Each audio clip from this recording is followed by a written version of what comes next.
الحمدللہ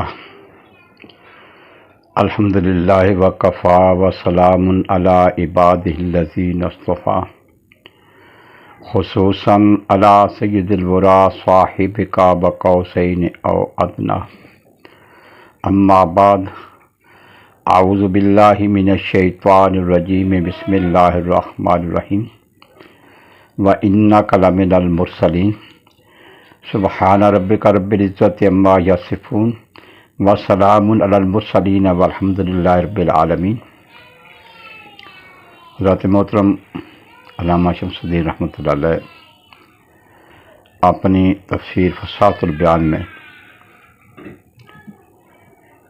ارشاد فرماتے ہیں وَإِنَّكَ لَمِنَ الْمُرْسَلِينَ۔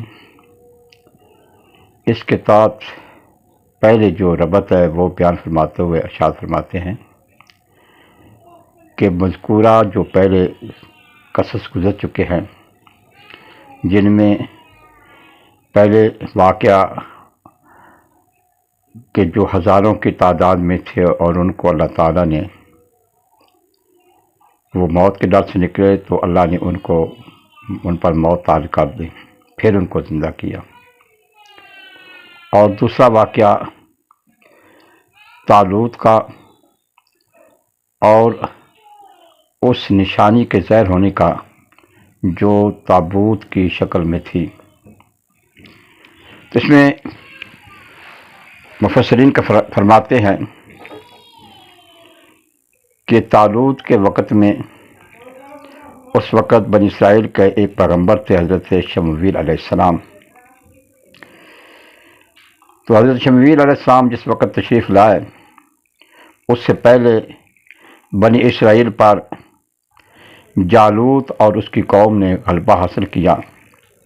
ان کے کئی آدمیوں کو قتل کیا، عورتوں کو قید کیا، بچوں کو قید کیا۔ اور جو طالوت تھا اس کی قوم کو بلشاشا کہتے تھے، جو کہ مصر اور فلسطین کے درمیان میں رہتے تھے۔ تو حضرت شمویل علیہ السلام جو تھے وہ حضرت لاوی بن یعقوب کے پڑپوتوں میں سے تھے اور میں نبوت تھی۔ تو جالوت جو تھا وہ بنی اسرائیل سے ان کا وہ تابوت چھین کر لے گئے۔ تابوت کیا تھا کہ جس میں انبیاء، وہ تابوت حضرت آدم علیہ السلام سے لے کر حضرت موسیٰ علیہ السلام تک جتنے بھی انبیاء کرام تھے، بعض روایات میں آتا ہے کہ ان میں ان انبیاء کرام کی تصاویر تھیں، اور حضرت موسیٰ علیہ السلام کا عصا مبارک تھا، حضرت ہارون علیہ السلام، حضرت موسیٰ علیہ السلام کے کپڑے تھے۔ تو ایسی چیزیں جو تھیں وہ تبرکات تھے انبیاء کرام کے۔ اور وہ جو جالوت تھا اور اس کی قوم وہ بنی اسرائیل سے وہ تابوت جو تھے وہ چھین کر لے گئے تھے۔ تو اس کے بعد بنی اسرائیل پر ذلت و خواری تسلط رہا، اور جب حضرت شمویل علیہ السلام بنی اسرائیل میں آئے تو قوم نے حضرت شمویل علیہ السلام سے کہا کہ آپ ہماری رہنمائی کریں اور ہم میں سے کوئی بادشاہ بنائیں، کیونکہ اس وقت جو بادشاہ ہوتا تھا اس کی رہنمائی وقت کے اللہ کے پیارے نبی فرماتے تھے۔ اس واقعے کو بیان کیا جائے تو یہ زیادہ لمبا ہو جاتا ہے۔ تو وہ تابوت سکینہ جو تھا وہ جب طالوت نے جالوت پر لشکر کشی کا ارادہ کیا تو اللہ تعالیٰ نے پہلے وہ تابوت جو تھا وہ بنی اسرائیل کی طرف بھیج دیا، اور اس کے متعلق آتا ہے کہ اس تابوت کی انہوں نے جالوت اور اس کی قوم نے بے حرمتی کی، اس کو گندگی کے ڈھیر پر ڈال دیا تھا، اور بعض روایت پہ آتا ہے کہ انہوں نے اپنے بت خانے میں رکھا اور اپنے بت کو اس پر رکھا، اور جب وہ بت کو رات کے وقت بت پر اس کو رکھ کے جاتے تھے، بت کو اس پر رکھ کے جاتے، صبح دیکھتے تھے تو بت نیچے ہوتا تھا اور وہ جو تابوت تھا وہ بت کے اوپر ہوتا تھا۔ 2-3 مرتبہ ایسا ہوا تو انہوں نے ایسا کیا کہ بت جو تھا اس پر میخیں گاڑ کر اس تابوت کو نیچے رکھا۔ تو سب صبح اٹھے دیکھے تو ان کا بت جو تھا وہ ٹوٹا پڑا تھا۔ تو انہوں نے سمجھ لیا کہ یہ ہمارے کام کا نہیں ہے، تو اس لیے انہوں نے وہ تابوت جو تھا وہ ایک گاڑی میں رکھ کر جو بیلوں کی گاڑی تھی اس پر رکھ کر انہوں نے اس کو بیلوں کو ہانک دیا، اور اللہ تعالیٰ کے فرشتے ہانکتے ہوئے اس تابوت کو طالوت کے پاس لے آئے اور حضرت شمویل علیہ السلام کے پاس لے آئے۔ تو اس طرح اللہ تبارک و تعالیٰ نے ان پر وہ جو تھا نا تابوت، اس کو واپس پکڑ دیا۔ اور جب طالوت جو حضرت طالوت تھے وہ جالوت پر حملہ کرنے کے لیے نکلے تو ان کو انہوں نے نہر عبور کرنی تھی، تو حضرت شمویل علیہ السلام نے اور طالوت نے اپنی قوم کو کہا کہ تم اس نہر سے پانی نہیں پینا مگر چلو بھر پی لینا۔ تو جنہوں نے پیا ہزاروں کی تعداد میں تھے، تقریباً 80,000 تھے یا کتنے تھے، ان میں سے چند رہ گئے، جیسے 300 تقریباً 10 کہتے ہیں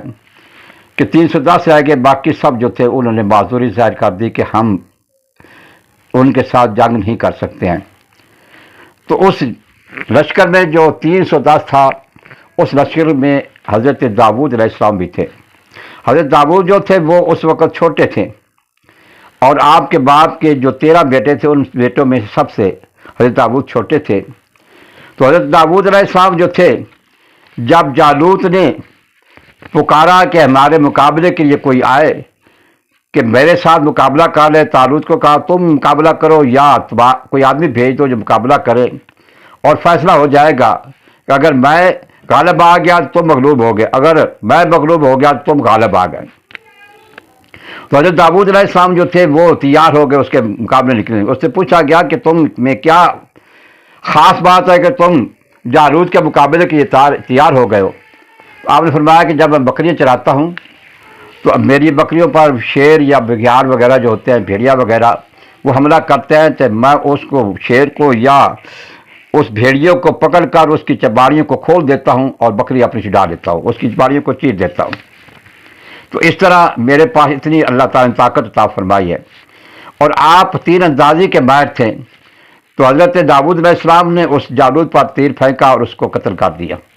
تو اس طرح حضرت داؤد علیہ السلام جو تھے وہ بادشاہت کے حقدار بن گئے، لیکن طالوت نے اس کے بعد کچھ سال بادشاہت کی، جب وہ مر گیا تو اس کے بعد حضرت داؤد علیہ السلام جو تھے وہ بادشاہ بنے۔ تو یہ تھا ایک مختصر سا واقعہ کی مختصر سی تقریر، تو جس کے متعلق ہے غلبۃ الجبابرۃ علی ید داؤد علیہ السلام، کہ ان جابر لوگوں پر حضرت داؤد علیہ السلام کے ذریعے اللہ تعالیٰ نے ان کو غلبہ عطا فرمایا۔ وہو صبی فقیر، آپ ایک عام فقیر سے بچے تھے، یعنی کوئی مالدار نہیں تھے۔ تو اس کے لیے مثل بیان فرمایا کہ تل کا رسولوں کے پہلے بھی رسول گزرے ہیں جن پر مصیبتیں نازل ہوئی ہیں، اور جان لیں کہ ان الامت اجتمعت علی ان بعض الانبیاء افضل من بعض، اور فرماتے ہیں کہ جو بعض انبیاء ہیں ان کو اللہ تعالیٰ نے بعض پر فضیلت عطا فرمائی ہے۔ وعلی ان محمد صلی اللہ علیہ وسلم افضل الکل لوجوہ، اور حضرت محمد صلی اللہ علیہ وسلم ہر لحاظ سے تمام سے افضل ہیں، جیسے کہ اللہ کا فرمان ہے کہ وما ارسلناک الا رحمۃ للعالمین، کہ ہم نے اے پیارے محبوب آپ کو تمام جہانوں کے لیے رحمت بنا کر بھیجا۔ اور اللہ تعالیٰ نے فرمایا کہ وَرَفَعْنَا لَكَ ذِكْرَكَ سورہ علم نشرہ میں کہ اے میرے پیارے محبوب علیہ السلام، ہم نے آپ کے لیے آپ کے ذکر کو بلند کیا۔ کارانہ ذکر محمد صلی اللہ علیہ وسلم فی کلمۃ شہادت و فی الاذان و فی التشہد، اور اللہ تعالیٰ نے حضرت محمد صلی اللہ علیہ وسلم کو اپنے ذکر کے ساتھ ملایا، کلمہ شہادت میں بھی، اذان میں بھی اور تشہد میں بھی، اور حضور صلی اللہ علیہ وسلم کی اطاعت کو اپنی اطاعت کے ساتھ ملا فرمایا رسول فقد اطاع اللہ، جس نے اللہ کے رسول صلی اللہ علیہ وسلم کی اطاعت کو اس نے اللہ کی اطاعت کی، اور آپ کی بیعت کو اپنی بیعت کے ساتھ ملایا، فرمایا ان الذین یبایعونک انما یبایعون اللہ، بے شک وہ لوگ جو آپ کی بیعت کرتے ہیں وہ اللہ کی بیعت کرتے ہیں۔ اور اسی طرح اللہ تعالیٰ نے اپنی عزت کو حضور صلی اللہ علیہ وسلم کی عزت کے ساتھ ملایا، فرمایا وللہ عزت ولرسولہ، اور اللہ ہی کے لیے عزت ہے اور اس کے رسول صلی اللہ علیہ وسلم کے لیے عزت ہے، اور حضور علیہ السلام کی رضا کو اپنی رضا کے ساتھ ملایا، فرمایا واللہ ورسولہ حق ان یرضوہ، اللہ اور اس کا رسول جو ہے وہ اس کے زیادہ حق دار ہیں، ان کو راضی کیا جائے۔ اور حضور علیہ السلام کی اجابت کو، قبولیت کو اپنی اجابت کے ساتھ ملایا، اور شاہ فرمایا یا ایھا الذین آمنوا استجیبوا للہ ورسولہ، اے ایمان والو تم دعا کی قبولیت کے لیے اللہ اور اس کے رسول صلی اللہ علیہ وسلم سے دعا مانگو۔ اور اللہ نے اپنی محبت کو اپنے پیارے محبوب علیہ السلام کی محبت کے ساتھ ملایا اور فرمایا قل ان کنتم تحبون اللہ فاتبعونی یحببکم اللہ، اگر تم اللہ سے محبت کرتے ہو، اگر تم اللہ سے محبت کرتے ہو تو میری اتباعت کرو، اللہ تعالیٰ تم سے محبت کرے گا۔ اور فرمایا کہ آپ صلی اللہ علیہ وسلم کے کئی معجزات ہیں جو تقریباً 1000 سے بھی زیادہ ہیں، اور ان میں سے سب سے بڑا معجزہ اللہ تبارک و تعالیٰ کا قرآن پاک، کلام پاک قرآن مجید ہے، باقی وجدار ہے جو کہ تا قیامت باقی رہے گا۔ وَمِنَ أَنَّهُ اجتمع فِيهِ مِنَ الْخِصَالِ الْجَمِيلَةِ وَالْخِلَالِ الْمَرْضِيَّةِ مَا كَانَ مُتَفَرِّقًا فِيهِمْ، اور اللہ تبارک تعالیٰ نے جو تمام انبیاء کرام کو اخلاق جمیلہ اور اچھی صفات عطا فرمائی تھی، وہ میرے محبوب کریم علیہ الصلوۃ والسلام میں آپ اللہ تعالیٰ نے سب جمع فرمائی۔ اور اس سے اشارہ اللہ تعالیٰ فرمان کا اولئک الذین ھدی اللہ فہم بہدیٰ مقتدی، کہ وہ لوگ جن کو اللہ تعالیٰ نے ہدایت عطا فرمائی ان کی ہدایت کے ساتھ اقتدار کیجیے۔ اور ان میں سے اللہ تعالیٰ نے حضور علیہ السلام کو تمام مخلوق کے لیے آپ رسول بنا کر بھیجا، فرمایا وَمَا أَرْسَلْنَاكَ إِلَّا كَافَةً لِلنَّاسِ، اے میرے محبوب کریم علیہ السلام، ہم نے آپ کو تمام لوگوں کے لیے رسول بنا کر بھیجا۔ اور ان میں سے یہ کہ اللہ تبارک و تعالیٰ نے اس دین کو تمام دینوں سے افضل بنایا، اور دوسرے باقی دین جو تھے وہ سب منسوخ ہو گئے، لیکن میرے پیارے محبوب کریم علیہ السلام کا دین جو ہے وہ سب سے افضل ہے اور وہ تا قیامت رہے گا۔ وَمِنْهُ أَنَّ أُمَّتُ أَفْضَلُ، اور فرمایا کہ اپنے پیارے محبوب کریم علیہ السلام کی امت کو تمام امتوں سے افضل بنایا۔ فرشاد كُنتُمْ خَيْرَ أُمَّةٍ أُخْرِجَتْ لِلنَّاسِ، کہ تم بہترین امت ہو جو لوگوں کی طرف نکالے گئے ہوں، اور جب کہ تابع افضل ہو تو جس کی اتباع کی جائے وہ سب سے زیادہ افضل ہوتا ہے۔ وَمِنْهَا إِنَّ كُلَّ نَبِيٍّ نُودِیَ فِی الْقُرْآنِ فَقَدْ نُودِیَ بِاسْمِهِ، اور اس میں یہ بھی اللہ تبارک تعالیٰ نے اپنے پیارے محبوب کریم علیہ السلام کو فوقیت عطا فرمائی کہ اللہ تعالیٰ نے اپنے ہر نبی کو ان کے اسم مبارک کے ساتھ، نام کے ساتھ پکارا قرآن مجید میں، اور میرے محبوب کریم علیہ السلام کو اپنے نام کے ساتھ نے فرمایا، اور فرمایا امن نبی صلی اللہ علیہ وسلم فَنُودِیَ بِقَوْلِهِ، اور حضور صلی اللہ علیہ وسلم کو ارشاد فرمایا کہ یا ایھا نبی، اے نبی صلی اللہ علیہ وسلم، وغیرہ، اس کے علاوہ کئی دوسری صورتوں میں یا ایھا رسول۔ اور اللہ تبارک تعالیٰ نے اپنی آپ صلی اللہ علیہ وسلم کی حیات کی قسم فرمائی، لَعَمْرِکَ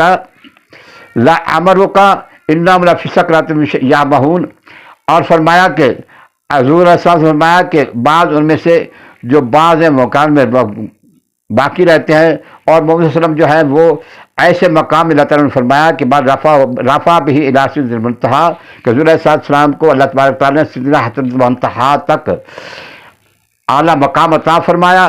ثم الی قاب قوسین او ادنیٰ، پھر قاب قوسین سے یا اس سے بھی زیادہ قریب، لأنہ کان فانیا بالکلیت عن ظلمت وجود باقی میں نور شہود ربہ، اور باقی جو تھے سب فانی ہونے والے سے، لیکن میرے محبوب کریم علیہ السلام کا اپنے رب کے نور کے شہود کے ساتھ باقی ہے۔ ولہذا سما اللہ نوراً، اللہ تبارک تعالیٰ نے آپ کو نور کا نام دیا، قد جاءکم من اللہ نور، کہ اللہ تعالیٰ کے پاس کی طرف سے ہمارے پاس نور آ گیا ہے۔ اور جب کہ نبوت محمد صلی اللہ علیہ وسلم جو تھی وہ تمام انبیاء کی امت سے زیادہ عام ہے، فرمایا ان مبعوث الی الثقلین، کہ حضور السلام ثقلین کی طرف کافی بنا کر بھیجے گئے، یعنی جن و انس کی طرف۔ تو ضروری ہوا کہ اللہ تبارک و تعالیٰ نے آپ کو علم و حکمت کے اور معرفت و حقائق کے تمام خزانے عطا فرمائے، اور ان میں سے جوامع کلم بھی ہیں اور دوسری بھی کئی چیزیں ہیں جو اللہ تبارک و تعالیٰ نے آپ کو فرمائے۔ عطا فرما علینا الا البلاغ۔